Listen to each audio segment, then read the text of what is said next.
siap menerima firman-Mu. Jadikan kami menjadi pelaku-pelaku firman Tuhan di hari-hari ini, menghasilkan buah dan menyenangkan hati Tuhan. Hidup menjadi berkat, nama Tuhan dipermuliakan. Dalam nama Yesus, sama-sama katakan amin. Sekali lagi tepuk tangan bagi Tuhan Yesus Kristus. Haleluya. Silakan duduk Bapak Saudara.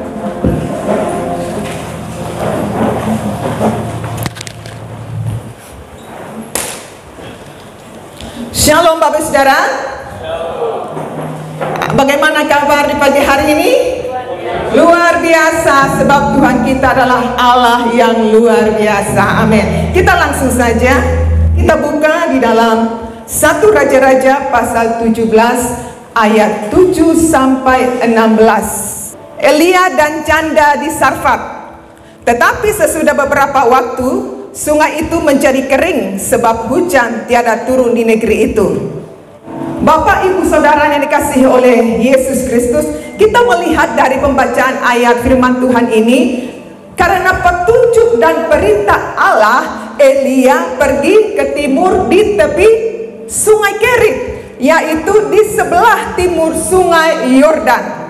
Di sana Allah berjanji akan memberi minum dari sungai itu, dan ia makan roti.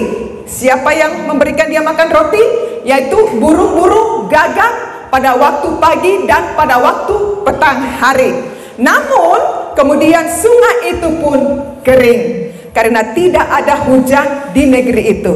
Lalu Allah mengutus Elia pergi ke Sarfat dan menemui seorang janda yang belum pernah dia kenal, yang belum pernah sama sekali bertemu dengan seorang janda ini. Tapi kita melihat di sana, kalau kita perhatikan ayat 9 bagian B, Allah mengatakan bahwa ia akan diberi makan oleh seorang janda. Ketika Elia sampai ke pintu gerbang kota itu, benar bahwa Elia bertemu dengan seorang janda di pintu gerbang kota itu, sedang mengumpulkan kayu api di sana. Dan Elia berkata, cobalah ambil bagiku sedikit air dalam kendi supaya aku minum.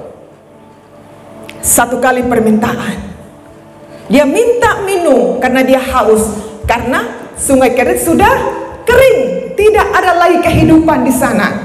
Dan yang kedua kali, permintaan kedua kali lagi, setelah seorang janda ini memberikan Elia minum air, dan kedua kali permintaannya di ayat berikutnya, lalu ia berkata lagi, cobalah ambil juga bagiku sepotong roti.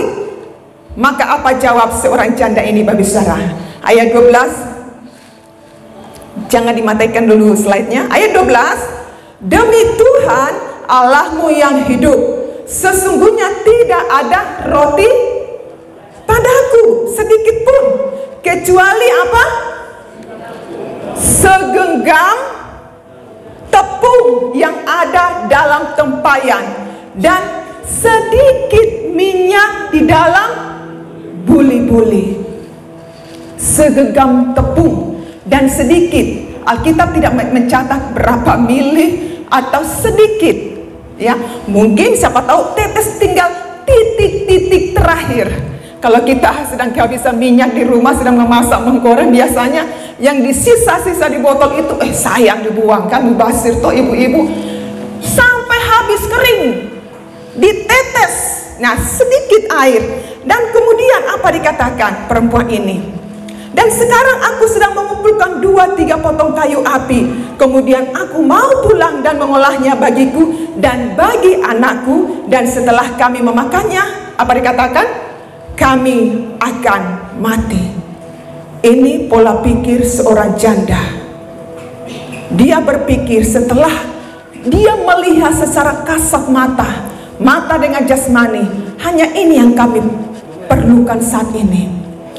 Hanya segenggam tepung yang ada dalam tempayan, hanya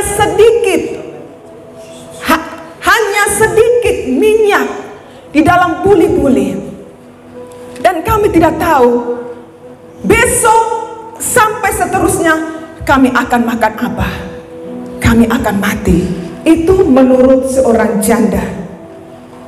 Kita perhatikan sikap dari seorang janda miskin ini melayani seorang hamba Allah, yaitu Elia, sungguh tidak masuk akal, saudara. Tapi itulah cara Tuhan bekerja di dalam setiap hidup manusia. Tidak akan terpahami dan tidak akan terpikirkan oleh pikiran manusia cara Tuhan untuk bekerja, bagaimana cara Tuhan untuk memberkati seseorang itu. Tapi itulah cara Tuhan. Seorang janda di Sarfat memberikan segalanya yang terbaik bagi hamba Allah ini. Bukan yang sisa-sisa atau hanya separuh apa yang dia miliki oleh seorang janda ini. Kita perhatikan dari tindakan seorang janda, hanya itu yang dia punya. Coba kalau kita bayangkan di zaman sekarang, ketika seseorang bertemu dengan kita sedang keadaan susah-susahnya, berkekurangan, tidak tahu lagi besok mau makan apa. Tapi kita melihat sikap tindakan dari seorang janda ini, dia melayani seorang hamba Allah, Elia. Dia memberikan sepenuhnya. Dia memberikan apa yang dia miliki. Dia memberikan apa yang dia punya, hanya itu kepada hamba Allah ini. Saudara, lewat pembacaan firman Tuhan pada hari ini, saya beri tema yaitu value atau nilai dari sebuah pemberian. Value, nilai. Kata nilai secara umum diterjemahkan dengan harga. Kalau kita lihat barang itu mewah, barang itu sepertinya menarik, ya, kualitasnya bagus, tentu harganya juga ada. Ada nilai, ada harga, tentu ada kualitas.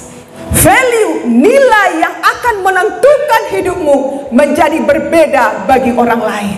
Yang setuju katakan amin. Nilai dalam hidupmu akan menentukan dan membuat engkau menjadi bernilai bagi orang lain. Menjadi pertanyaannya, apa yang membuat nilai dalam hidup kita menjadi berbeda bagi dunia ini? Yang pertama, karena ada kebenaran. Bukan kebenaran dari diri sendiri kita, bukan pembenaran dari manusia kita, namun karena ada kebenaran. Siapa itu kebenaran?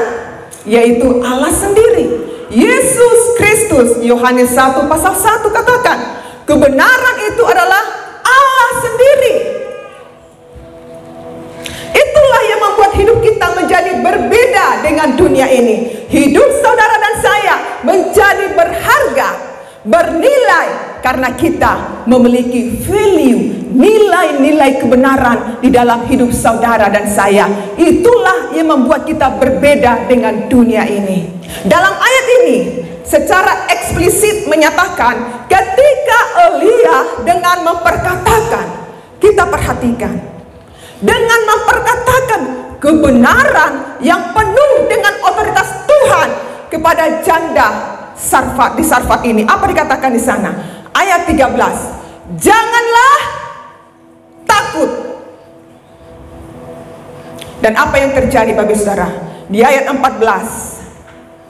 Tepung dalam tempayan itu tidak akan habis dan minyak dalam buli-buli itu tidak berkurang, seperti firman Tuhan yang diucapkannya dengan perantaraan Elia. Memperkatakan kebenaran firman Tuhan akan mempengaruhi kepada kenyataan.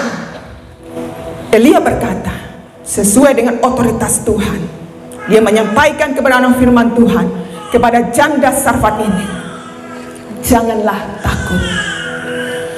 Ketika kita memperkatakan kebenaran firman Tuhan, itu akan mempengaruhi kepada kenyataan. Ketika saudara lemah, ketika saudara sakit, ketika saudara dikecewakan, ketika saudara putus asa, tetapi ketika saudara memperkatakan kebenaran firman Tuhan, maka saudara akan kuat.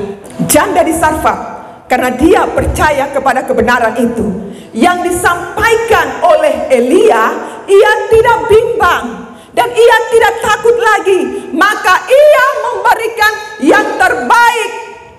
Saudara perhatikan, nilai sebuah kebenaran akan menghasilkan kepada kelimpahan. Bagi seorang janda di Sarfat ini, mujizat Tuhan terjadi. Hal inilah yang membuat keadaan hidup janda di Sarfat, hidupnya menjadi berbeda. Apa yang membuat dia berbeda? Karena dia mempercayai value, nilai-nilai kebenaran itu dalam hatinya. Dia bertindak, dia bersikap dengan baik, dia bersikap dengan hormat kepada hamba Allah ini. Dia memberikan yang terbaik. Maka kebenaran, nilai kebenaran itu akan menghasilkan sebuah kelimpahan di dalam kehidupannya. Bukti pemeliharaan Tuhan sungguh nyata bagi setiap hidup yang percaya kepada Yesus Kristus.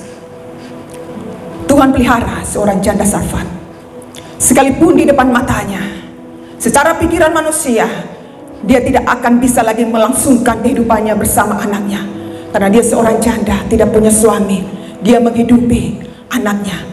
Tapi karena lewat kebenaran itu, ada value yang disampaikan oleh hamba Allah ini, dia merespon, dia bersikap dengan baik, dia memberikan terbaik bagi Tuhan. Maka dibalik hasil dari kebenaran ini akan menghasilkan sebuah kelimpahan di dalam kehidupannya. Tuhan punya cara untuk memberkati kepada siapa dia berkenan untuk memberkati seseorang itu. Sekali lagi, kita tidak akan bisa terpikirkan cara Tuhan untuk bekerja kepada seorang itu. Yang tadinya mungkin so tidak ada lagi itu, orang tidak lagi harapan. Dia tidak akan bisa maju. Lihat saja, usahanya tidak akan bisa maju. Tapi cara pandang Tuhan berbeda dengan cara pandang kita, saudara.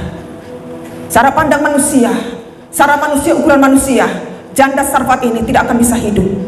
Tapi cara pandang Tuhan berbeda. Ketika cara pandang kita ini change your mind, ini yang diperlukan. Perubahan paradigma, pola pikir kita dengan apa? Dengan kebenaran firman Allah. Coba kita lihat, kita pandang kepada Yesus Kristus, bahwa Tuhan sanggup memelihara hidupmu. Tuhan sanggup membuka jalan dalam kehidupan dan usahamu. Sekalipun pada kenyataan yang kita hadapi saat ini mengatakan bahwa kita tidak akan mampu. Aku tidak kuat lagi. Aku tidak punya pengharapan lagi. Keluargaku sudah hancur. Masa depanku sudah hancur. Tapi saya mau katakan, ketika engkau memperkatakan kebenaran firman Tuhan, ketika engkau menghidupi value itu ada dalam hidupmu, engkau memperkatakan, maka hidupmu menjadi berbeda bagi orang lain. Hidupmu menjadi bernilai bagi orang lain. Bapak Ibu Saudara, seringkali kita banyak maunya sama Tuhan. Tuhan, hidup saya mau sukses, mau diberkati, keluarga saya mau diberkati, usaha saya mau diberkati, anak-anak saya mau diberkati, berhasil. Banyak sekali maunya kita kepada Tuhan. Tapi menjadi pertanyaannya, mau nggak kita melakukan apa yang Tuhan mau dalam kehidupan kita? Amin. Mau nggak kita melakukan apa yang Tuhan mau untuk kita lakukan? Tuhan bilang ibadah aja malas, berdoa aja malas, sudah lama tidak datang ibadah. Bagaimana saya mau menjawab, memberkati keluargamu? Kembali kepada kebenaran firman Tuhan. Bukan satu kebetulan kebenaran firman ini sampaikan kepada bagi saudara. Value, nilai-nilai kebenaran itu kita tetap jaga. Ketika ada nilai kebenaran dalam hidup kita, itu yang membuat kita berbeda dimanapun kita berada. Menjadi berkat. Nilai-nilai kebenaran itu, ketika kita memperkatakan kebenaran itu akan mempengaruhi kepada kenyataan. Pulihkan hubunganmu dengan Tuhan, minta ampun kepada Tuhan, minta lagi roh yang menyala-nyala, kasih yang mula-mula. Pasti Roh Kudus pimpin engkau, tuntun engkau untuk menemukan dan memperolehnya kembali. Ketika hubungan kita dengan Tuhan pulih, kuat, benar-benar tidak usah takut. Tuhan pelihara hidup kita, amin. Seperti janda di Sarfat, Tuhan pelihara hidupnya. Ketika dia bersikap dengan baik, menghargai seorang hamba Allah, Elia, dia memberikan terbaik, bukan sisa-sisa atau separuh yang dia miliki, tapi nilai sebuah kebenaran akan menghasilkan sebuah kelimpahan dalam kehidupannya. Yang kedua, memiliki ketaatan. Nilai dari sebuah pemberian ditentukan dari sebuah ketaatan. Banyak orang menginginkan berkat Tuhan. Banyak orang menginginkan perkara-perkara besar terjadi dalam kehidupannya. Tapi tidak sedikit orang yang tidak mau melakukan taat kepada perintah Tuhan, untuk mau melakukan apa yang Tuhan mau dia lakukan dalam hidupnya. Seringkali kita tidak mau untuk bayar harga. Janda di Sarfat, dia berani bayar harga. Dia berani memberikan terbaik bagi hamba Allah, hamba Tuhan. Dia taat. Pergi buat saya makanan roti, kata Elia. Dia pergi, dia melakukan terbaik. Tapi di balik ketaatan itu ada berkat, ada mujizat Tuhan sediakan bagi janda di Sarfat ini. Janda di Sarfat berani bayar harga. Harga dia taat kepada Tuhan, melakukan apa yang dikatakan oleh hamba Allah itu, maka hidupnya dan anaknya mengalami pemeliharaan Tuhan luar biasa. Di balik ketaatan ada berkat, ada mujizat. Berikan tepuk tangan bagi Tuhan kita. Jadi Tuhan menuntut kita untuk menjadi pribadi-pribadi yang taat untuk melakukan firman Tuhan. Kita percaya kepadanya dengan mengasihi dia dan tidak ada keraguan di dalam kebenarannya. Kita taat, maka kita akan memperoleh janji-janji berkat Tuhan. Janji-janji Tuhan yaitu berkat, mujizat, pemeliharaan dan perlindungan Tuhan dalam kehidupan kita. Yang ketiga, ketulusan hati. Terakhir, nilai dari sebuah pemberian ditentukan dari ketulusan hati. Inilah yang membuat nilai dalam hidup seseorang menjadi berbeda ketika dia memberi dengan ketulusan hati. Yesus memuji pemberian dari seorang janda miskin. Ketika seorang janda miskin mempersembahkan hanya berapa? 2 peser di kota persembahan atau 1 duit, ya. Tapi apa yang membuatnya menjadi berbeda dengan orang lain? Yang lain, apa yang membuatnya menjadi berbeda dengan persembahan yang lain? Tuhan melihat, Tuhan yang menilai dari apa, Bapak Saudara? Dari hati, ketulusan hati seseorang yang memberi. Bukan dengan paksaan atau dengan bersungguh-sungguh, tapi dengan kerelaan, ketulusan. Yesus memuji persembahan dari seorang janda miskin ini. Cinta kasih yang tulus, maka Yesus menilai pemberiannya, apa yang sudah dipersembahkan oleh seorang janda miskin ini. Inilah yang membuat dia berbeda dengan orang lain. Karena setiap orang yang memberi persembahan harus memiliki sikap yang benar. Inilah yang Tuhan inginkan dari kita. Yesus tidak melihat berapa jumlah nilai yang kita persembahkan, tapi Yesus melihat dari ketulusan hati kita untuk mempersembahkan. Saya mau katakan saudara, Yesus sebenarnya lebih tertarik melihat hati kita. Yesus lebih tertarik pada hidup kita, pribadi kita, untuk kita mempersembahkan kepada Tuhan sebagai persembahan yang hidup, yang kudus, yang berkenan kepada Tuhan. Roma 12 ayat 1 dikatakan, inilah persembahan yang berkenan di hadapan Tuhan.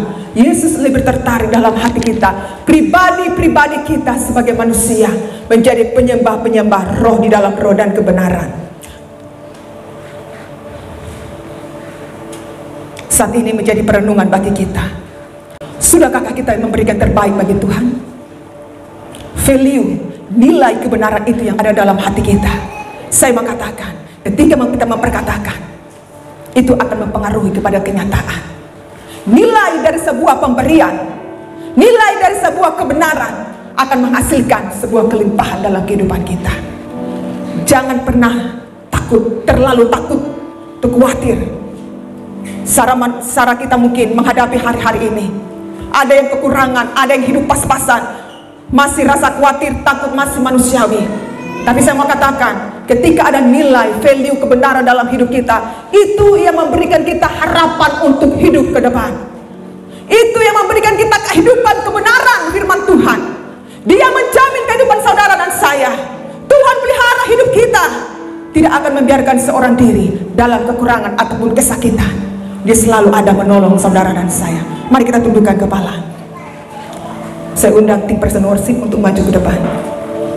Renungkan firman Tuhan. Kebenaran firman Tuhan ini menjadi rema dalam hidupmu. Saya mau katakan, hidup saudara harganya mahal. Maka kita akan bersikap, bercara pandang, berkata-kata sesuai nilainya. Kita menghargai kasih karunia yang Tuhan sudah berikan kepada saudara dan saya. Hargai kasih karunia. Jangan pernah sia-siakan kasih karunia yang Tuhan sudah berikan kepada Bapak Ibu saudara dan saya. Sadari bahwa hidup saudara punya nilai, punya harga yang berbeda dengan pandangan dunia ini. Karena darah Kristus, hidup saudara telah lunas dibayar.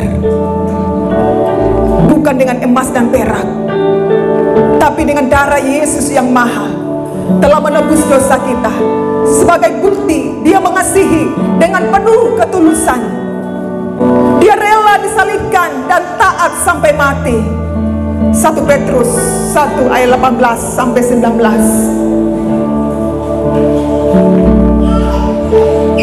Saat ini mungkin engkau ada yang masih tertuduh akan dosa masa lalumu. Katakan pada dirimu, engkau berharga. Saat ini mungkin engkau tertuduh, terintimidasi akan dosa masa lalumu. Katakan kepada dirimu, engkau bernilai bagi Tuhan. Engkau berharga bagi Tuhan. Ayo bangkit. Jangan berkubang dalam dosa. Lihat hidupmu sebagaimana Yesus melihat hidupmu. Engkau berharga bagi Dia. Ayo bangkit, pandang kepada Yesus. Mungkin engkau berkata, saya dikecewakan, tidak ada lagi harapan untuk masa depanku. Tapi lewat kebenaran firman Tuhan di pagi hari ini, saya mau katakan, hidupmu berharga. Tuhan memberikan kau masa depan yang penuh pengharapan ketika engkau berserah sepenuhnya ke dalam tangan Tuhan. Hidupi kebenaran firman Tuhan dalam hidupmu. Sekali lagi nyanyikan pujian ini dari awal. Salibmu membuka mataku. Salib